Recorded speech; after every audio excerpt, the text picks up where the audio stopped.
Hi there. We're going to be doing this painting that I worked on last year over the summer, and it's kind of fun and whimsical, and it's going to be maybe a 2 or 3 part series.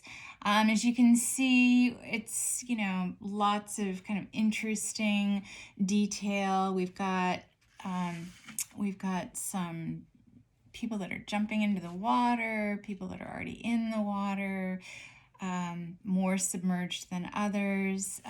We have lots of different kind of fish incorporated in this project. And as you can see, let's move this over. As you can see, I've got a sea turtle, a school of fish, some other fish tails throughout the drawing. So what we're going to need for today for this project is I have a 9 by 12 piece of mixed media paper, and I'm using watercolor paints. You're going to need a brush, a rag, pencil, and eraser. So we're going to start off with our paper, and it's a bit smaller than the painting that I showed you. And what we're going to be doing is we're going to be creating movement with for water, and the emphasis after this will be the people and fish that are in the water and the sea turtle.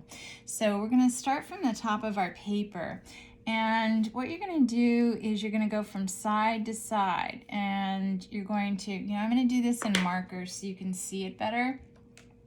I suggest you use a pencil first, but this would help with the visual for you. So as you can see, I'm basically going from one side to the other with soft wavy line. Now some lines will kind of attach to the line that we have and then drop again, and then just kind of not have it all the same. You want, like I said, fluidity and movement in this background. So continue on and kind of just take some of the wavy lines closer to each other than others. You can also drag some lines across that are thicker. So you can see I've got a range of lines that are closer together and further apart. And I may just take this down and then drop back up. So some lines are connecting, other lines are not.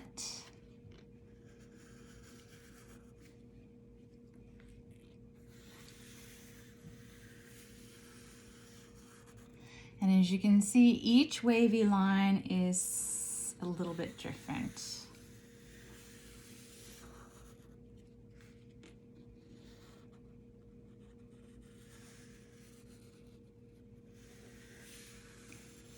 Some lines will touch the line above, others won't.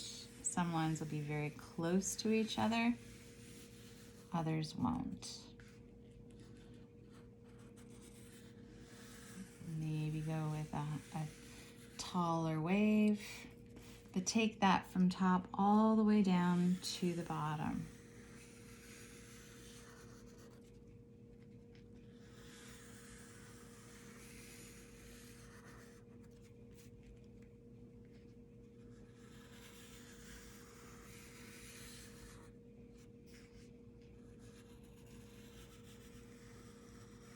And you don't want all the lines to be completely the same, and you do want the lines to touch each side of your paper.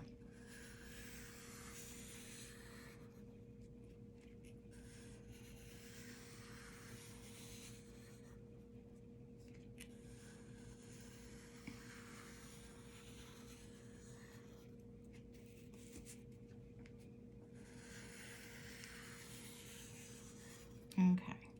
And once you're done from top to bottom, then you're going to start using your watercolors. So what we're going to be doing is we're going to be focusing only on the cool colors here. We're even going to use a couple of pinks, which is fine. And I don't think we're going to really go into the greens this time, but we will focus on these colors and even some purple. So basically you can start going to the top. Make sure you've got something underneath your paper so it doesn't mark up your surface, and have a rag at hand. It's always good to have your rag. And then we're going to get started. So make sure that you have a clean brush and clean water. And then depending on how dark you want your paint to be, you would simply add another coat of paint.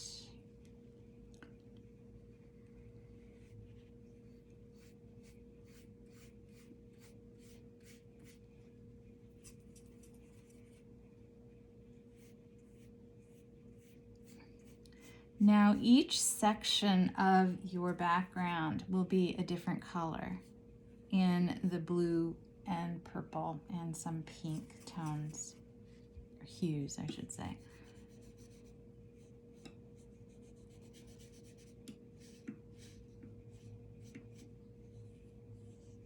Okay, and you can kind of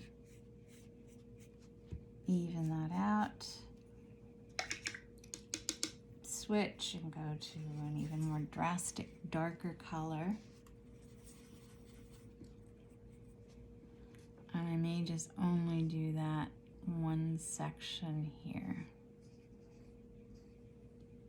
Now another thing you can do, since you're going to be using these, is instead of one at a time, you can move your colors around. So for instance, this darker blue that I've just used, I'm going to start adding it to other sections of my background so that I don't have to keep rinsing my brush, and I'm saving time and keeping my water a lot cleaner so that I can get a little bit more out of my painting. So you can stay with that color for a while and kind of move this color. And I could have done that with the light blue, but better late than never.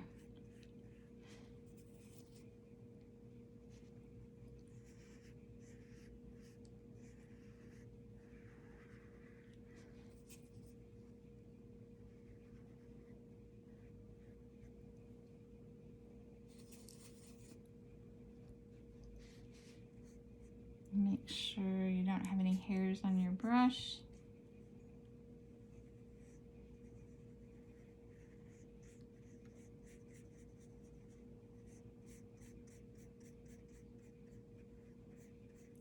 We are also going to be using oil pastel after this is dried, before we work on our characters that we're going to be adding into our ocean.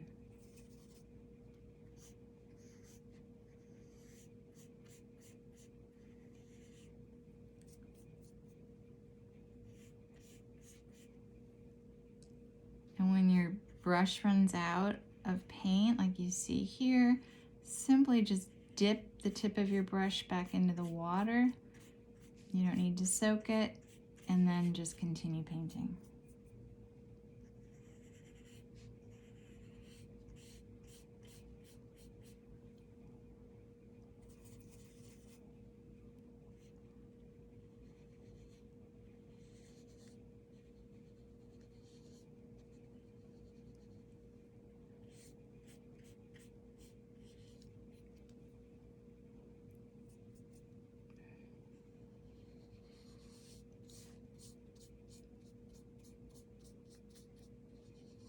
Kind of space your colors throughout your background.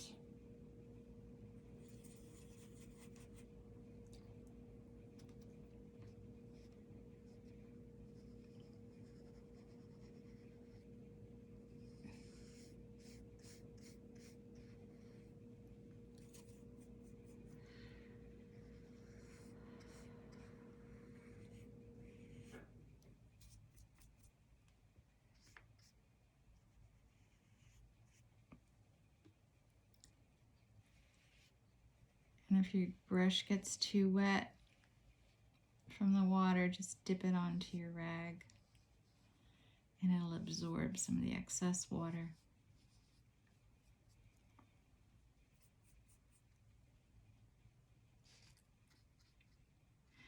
Now I like to usually work top to bottom.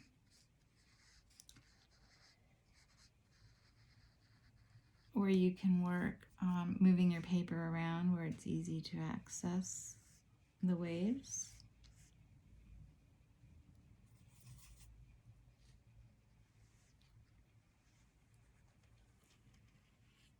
And the mixed media paper absorbs the watercolor quite quickly, so it dries rather quickly. So now I'm going to move into another color. And I think I'm going to go in with my purple here.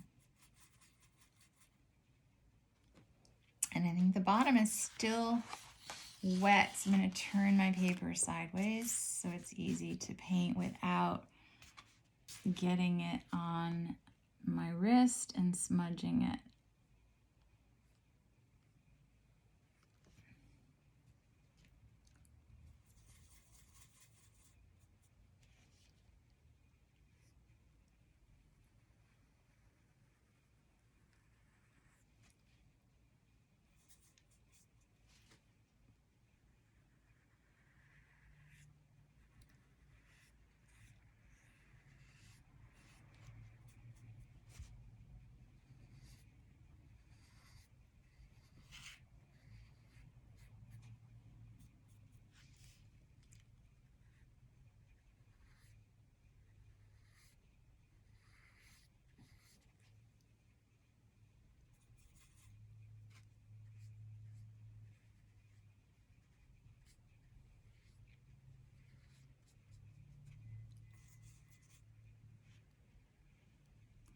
Watch your clothes. You may want to push up your sleeves.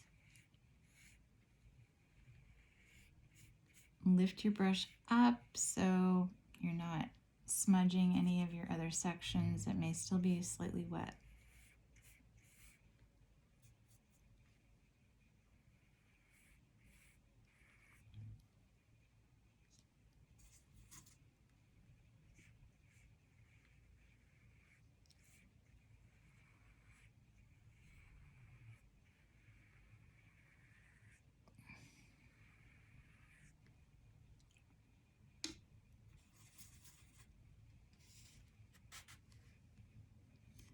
And also when you're working right up against another section, make sure that it's somewhat more dry so that it doesn't bleed into each other. So that's pretty dry. You can tell it's not shiny. And it's been a little bit since I painted that, so yes, it should be dry by now.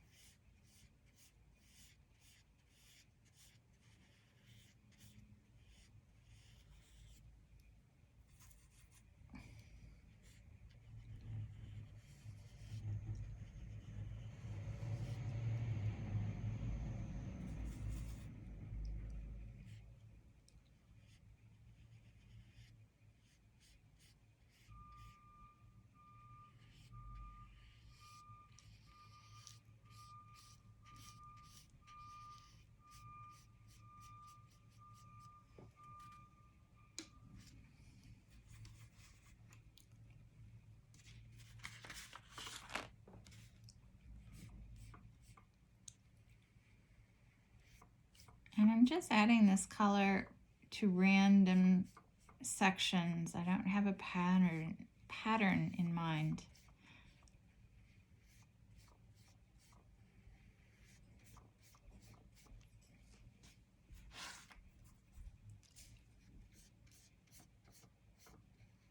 Make sure when you're painting, you paint all of that section in between the black lines or your pencil lines.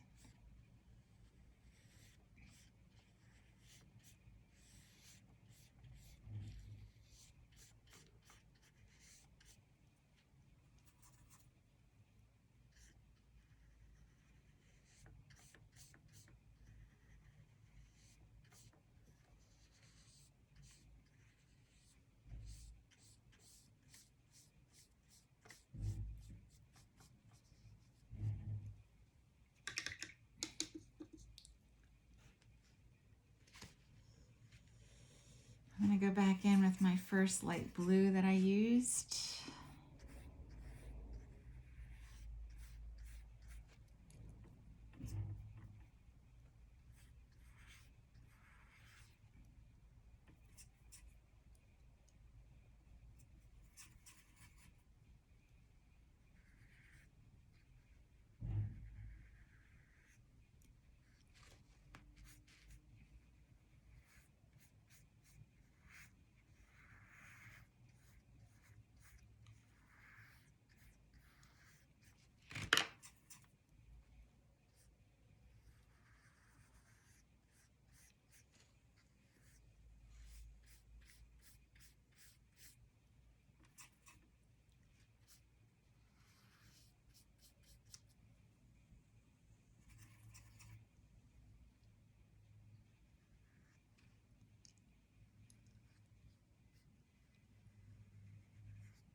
And you don't have to do the same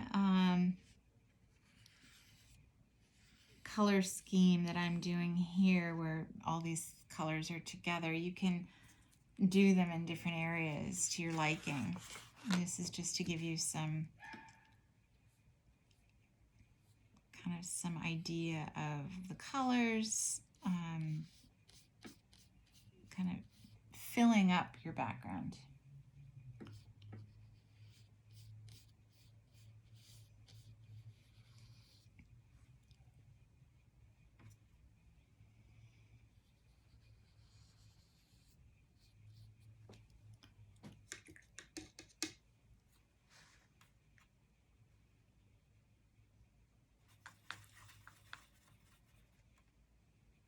Okay, I've got another color here. This is more like a purplish blue.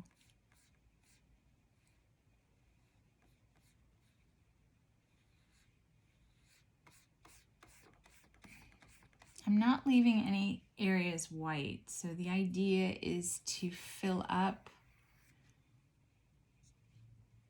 your background, not leave any sections empty.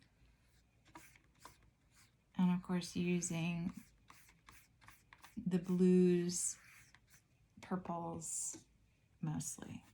I'm not using any green.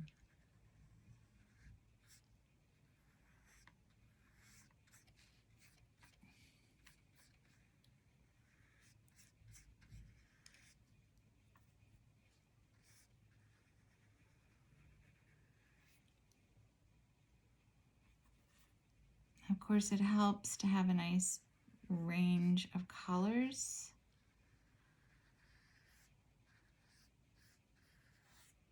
Instead of a limited palette.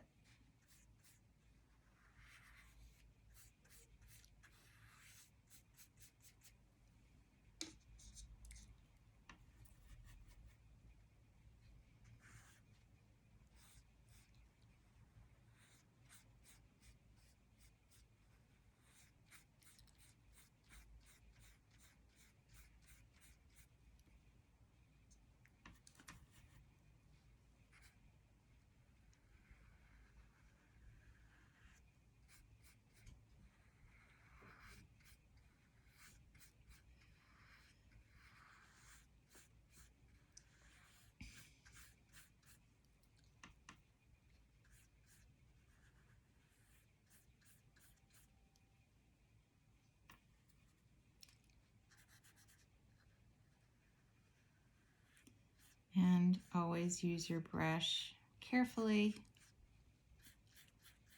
Don't smash it down, ever. It's not good for your brush.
This is a very dark, dark purple. And you don't have to use it more than 1 or 2 areas. I'm just going to use it in a couple spots.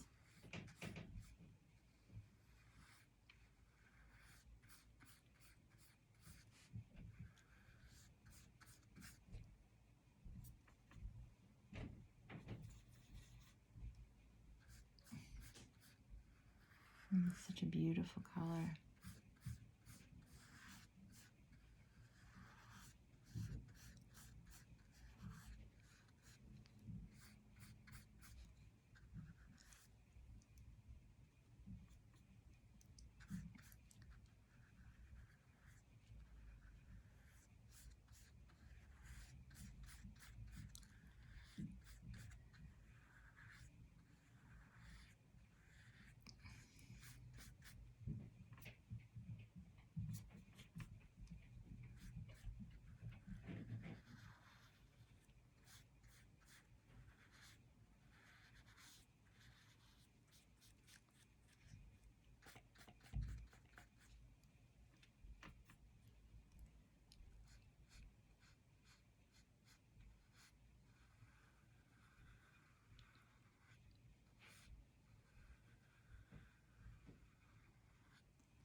Okay, and I want to basically do the rest of my painting in the other blue that I haven't used. I don't think I used this one. Maybe I did. If it's up against another blue that's the same, that's okay.